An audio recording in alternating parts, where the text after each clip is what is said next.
Hello guys, कैसे आप सब लोग। आज है 5 अप्रैल, टाइम हो रहा है 4:54। आपके सामने बीटीसी का चार्ट खुला हुआ है। अगर मैं इसके टाइमलाइन की बात करूं तो आप ये है चार्ट 15 मिनट के टाइमलाइन पर देख रहे हैं। तो इस 15 मिनट की टाइमलाइन पर आप सपोर्ट देख रहे हैं 83,353 का। और अगर मैं यहाँ पर रेजिस्टेंस की बात करूँ तो वो है 83,843 का। तो देखो, अगर हम यहाँ पर बाइंग की तरफ या सेलिंग की तरफ अगर हम यहाँ पर जाते हैं तो हमें हमारे पास यहाँ पर बहुत ज़्यादा होल्ड करने का टाइम नहीं है। जैसे कि एग्जांपल के तौर पे अगर आप इस कैंडल के बाद एक ट्रेड लेते हो या फिर इसी कैंडल पे एक ट्रेड लेते हो तो आपको रेजिस्टेंस से पहले पहले निकलना पड़ेगा, है ना। एंड देन जस्ट इसका उल्टा ही अगर आप सेलिंग की तरफ जाते हो तो आपको सपोर्ट पे आने से पहले ट्रेड से एग्जिट लेना पड़ेगा। तो आप यहाँ पर कुछ स्कैल्प कर सकते हो, ठीक है।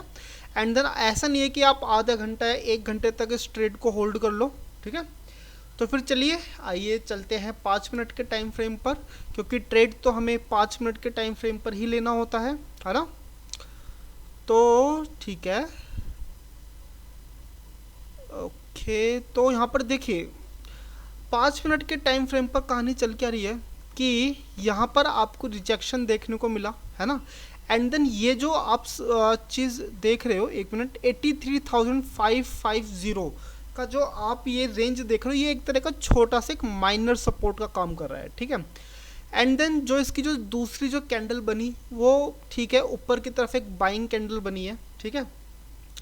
तो यार देखो, अगर मैं यहाँ पर ट्रेड लेने की कहूँ तो यहाँ पर मैं थोड़ा सा रुकना चाहूँगा। देखो क्या है कि अगर कैंडल ना यहाँ से नीचे की तरफ डिप जा कर के ऊपर की तरफ जाती है ना तो यहाँ से मैं एक ट्रेड लूँगा, ठीक है।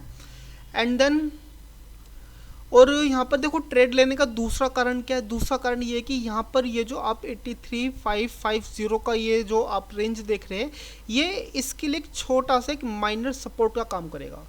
पॉसिबिलिटी ये है कि देखो, हो सकता है कि मार्केट यहाँ से नीचे की तरफ गिरा और एक बाउंस बैक लेके ऊपर की तरफ जाए, ठीक है। तो यहाँ पर मैं एक ट्रेड एग्जीक्यूट करूँगा, लेकिन ये सिर्फ ऊपर ही ना जाए, थोड़ा सा स्पाइक लेकर के थोड़ा सा नीचे गिरे, फिर इसमें एक स्पाइक बिल्डअप हो तब जाएगा। तो फिर यहाँ पे ट्रेड लेने में थोड़ा सा मज़ा आएगा, ठीक है। एंड देन चलो भाई, अभी इस कैंडल की क्लोजिंग में 3 मिनट है। हम यहाँ से एक छोटा सा एक स्कैल्प हम यहाँ पे एक प्लान कर सकते हैं, बस थोड़ा सा डिप कर जाए ये। मैं यहाँ पर थोड़े से डिप का इंतज़ार कर रहा हूँ, थोड़ा सा नीचे की तरफ गिरे और फिर ऊपर की तरफ जाए तो यहाँ पे थोड़ा सा कॉन्फिडेंस बिल्डअप हो, नहीं तो मैं फिर इसमें ट्रेड नहीं लेने वाला, ठीक है। तो फिर चलिए, कुछ सेटअप बनता है तो फिर मैं आपको बताता हूँ। तो हाँ जी गाइज, यहाँ पर एक अच्छी खासी आपको स्पाइक देखने को मिल रही है। कैंडल की क्लोजिंग में ज़्यादा टाइम नहीं है, सिर्फ 45 सेकंड के आसपास का टाइम है। तो मैं आपको बता दूँ, यहाँ से अब मैं एक सेलिंग की तरफ मैं एक ट्रेड लेने वाला हूँ, ठीक है। और इसका सिंपल सा रीज़न है, सिंपल सा कारण है, वो है कि यहाँ से मार्केट ऊपर की तरफ गया एंड देन यहाँ पर एक स्पाइक के साथ एक मारीबुजू कैंडल के साथ क्लोजिंग मिल रही है, ठीक है। तो सेलिंग की तरफ जाने के लिए इससे अच्छा और कोई कारण नहीं हो सकता। ये कारण बहुत ही स्ट्रॉन्ग कारण है कि अब हम नीचे की तरफ प्लान बनाए सेलिंग की तरफ। तो अभी इस कैंडल को क्लोज होने दीजिए, 10 सेकंड के आसपास का टाइम है।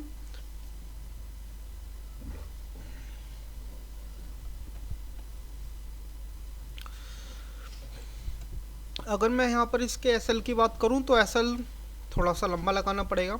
एसएल रहेगा जस्ट यहाँ पर 83,675 पर एसएल रहेगा। इस कैंडल में थोड़ी सी मूवमेंट आ जाने दीजिए। जैसे चलिए भाई, अब टाइम नहीं है, यहाँ से हम यहाँ पर एंट्री ले लेते हैं और एसएल भी जल्दी लगा देते हैं। एसएल है 83,673 673 का एसएल। ओके, एसएल भी कुछ ज़्यादा बड़ा नहीं यार, 1% के आसपास का एसएल है, कैपिटल पर 1% है। तो अगर मैं अभी करंट प्रॉफिट की बात करूं तो करंट प्रॉफिट आपके सामने चल ही रहा है $117 के आसपास। तो देखिए, अगर यहाँ पर कोई किसी तरह की स्पाइक देखने को नहीं मिलती है एंड देन यहाँ पर एक मारीबुजू की क्लोजिंग देखने को मिलती है, तब हम कुछ डॉलर लेकर के बैठेंगे एंड देन ट्रेल करेंगे। और अगर मैं यहाँ पर आपको एग्जिट प्लान की बात करूँ तो देखो एग्जिट प्लान बिल्कुल सिंपल सा है। 83,353 के आसपास मार्केट में, जब भी मार्केट लेवल इसके आसपास पहुँचेगा हम वहाँ पे निकल जाएंगे, ठीक है। तो अगर मैं इस कैंडल की क्लोजिंग की बात करूँ तो अभी बहुत टाइम है, करीबन 3.5 मिनट के आसपास का टाइम है।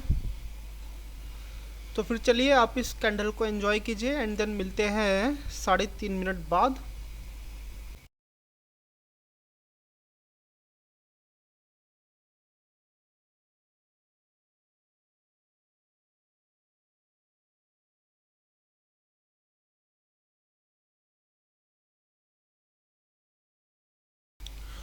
तो हाँ जी भाइयों, यहाँ पर कैंडल की क्लोजिंग के लिए ज़्यादा टाइम नहीं है, 2 मिनट के आसपास का टाइम है। तो यहाँ पर कोई किसी तरह के स्पाइक बने तो हम यहाँ पर कुछ प्रॉफिट अपना रिजर्व कर लेते हैं। तो मुझे मिनिमम, ठीक है, $100 के आसपास मुझे यहाँ पे चाहिए। तो अगर हम अपने एग्ज़िट प्लान की बात करें तो मार्केट हमारे एग्ज़िट पे थोड़ा सा दूर है, ठीक है। तो मैं तो यहाँ पर देखो, अभी इस कैंडल की क्लोजिंग में 1.5 मिनट के आसपास का टाइम है। अगर ये कैंडल यहाँ तक पहुँच जाती है, 83,398 पे पहुँच जाती है, ठीक है, तो फिर मैं इसी कैंडल से बाहर निकल जाऊँगा। एंड देन अगर ये यहीं पे आसपास की क्लोजिंग देती है, ठीक है, तो फिर मैं नेक्स्ट कैंडल पे निकलने का प्लान बनाऊंगा। लेकिन मुझे यहाँ से 83,353 के सपोर्ट से पहले पहले ही मुझे यहाँ से एग्जिट करना है, ठीक है। तो ठीक है, मैं तो आपको अपना एग्जिट प्लान बता ही चुका हूँ कि मुझे यहाँ से कहाँ निकलना है। तो फिर चलिए, अभी इस कैंडल की क्लोजिंग में 1 मिनट के आसपास का टाइम है। तो फिर चलिए अब अगली कैंडल पे मिलते हैं। या तो वैसे देखा जाए एसएल हिट होने के चांसेस तो बहुत कम है, 10% के आसपास चांसेस हैं। 90% चांसेस ये है कि मार्केट अपने सपोर्ट के आसपास जाए, और जैसे ही अपने सपोर्ट के आसपास जाएगा तो मैं वहाँ से ऑब्वियसली एग्जिट ले लूँगा, ठीक है। तो फिर चलिए भाई, फिर बाद में मिलते हैं।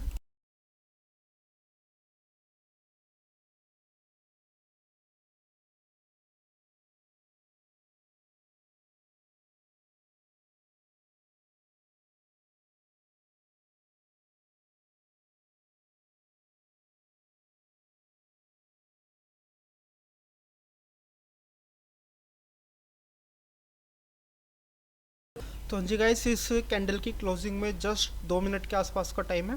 तो मार्केट को अगर और नीचे जाना होगा तो यहाँ से चला जाएगा। अब यहाँ से करेक्शन नहीं आनी चाहिए अगर मार्केट को नीचे जाना है तो यहाँ से मैं अपना एसएल थोड़ा सा ड्रैग करके, ट्रेल करके मैं प्रॉफिट रखना चाहूँगा करीबन $750 के आसपास, ठीक है। तो देखो 1.5 मिनट के आसपास की क्लोजिंग है। आप इस चीज़ को ध्यान दीजिए कि अगर मार्केट को नीचे जाना होगा तो फिर देखो टाइम की बहुत वैल्यू है। जैसे कि ये कैंडल है 5 मिनट के आसपास की कैंडल है, ठीक है। अगर इस 5 मिनट के आसपास की कैंडल में 4 मिनट कैंडल ने यहीं पे ही गुजार दिए, ठीक है। एंड देन जस्ट 1 मिनट के अंदर अगर यहाँ पे स्पाइक देखने को मिलेगी तो इसका मतलब है कि ये कैंडल एक डोजी में क्लोजिंग दे सकती है या एक इन्वर्टेड हैमर में क्लोजिंग दे सकती है। तो अगर मार्केट को यहाँ से और नीचे जाना होगा तो यहाँ पर स्पाइक अप नहीं बननी चाहिए, ठीक है। तो देखिए इस कैंडल की क्लोजिंग में 40 सेकंड के आसपास का टाइम है। मुझे ऐसा लगता है कि मार्केट यहाँ इसके आसपास तो जाना चाहिए। किसके आसपास? अपने सपोर्ट के आसपास जाना चाहिए। लेकिन देखो, अगर मैं नेक्स्ट कैंडल के लिए होल्ड करूँगा ना, सबसे बड़ी दिक्कत क्या है कि इसके पास कोई ज़्यादा फ्रीडम नहीं होगी। क्योंकि देखो ये वाली जो कैंडल आप जो देख रहे हैं, ये कैंडल है बहुत छोटी, ठीक है। इतनी छोटी कैंडल है कि मार्केट में हल्की सी स्पाइक आएगी, यहाँ पर एसएल कट जाएगा। लेकिन मैं ओके, तो भाई देखो यहाँ पर स्पाइक आ चुकी है एंड देन $800 के आसपास का प्रॉफिट है। तो मैं तो यहाँ से अब निकल रहा हूँ, ठीक है। 7 सेकंड, चलिए भाई, ठीक है जी, ओके। अरे प्रॉफिट, ठीक है, $780 के आसपास का मुझे यहाँ पर प्रॉफिट मिला है। अगर यहाँ पर यह स्पाइक नहीं बनती तो मैं यहाँ से नहीं निकलता, शायद नेक्स्ट कैंडल के लिए भी मैं यहाँ पे होल्डिंग पे जाता। लेकिन यहाँ पर स्पाइक बनी एंड देन मैं यहाँ से आउट हो चुका हूँ। प्रॉफिट डिसेंट प्रॉफिट है, $780 के आसपास यहाँ पर प्रॉफिट हुआ है। तो फिर आपको ये वीडियो कैसी लग रही है आप मुझे यहाँ पर कमेंट करके बताइए। और अगर आपने यहाँ तक वीडियो देखी है तो आपका बहुत बहुत साधुवाद। चलिए अब मिलते हैं कल।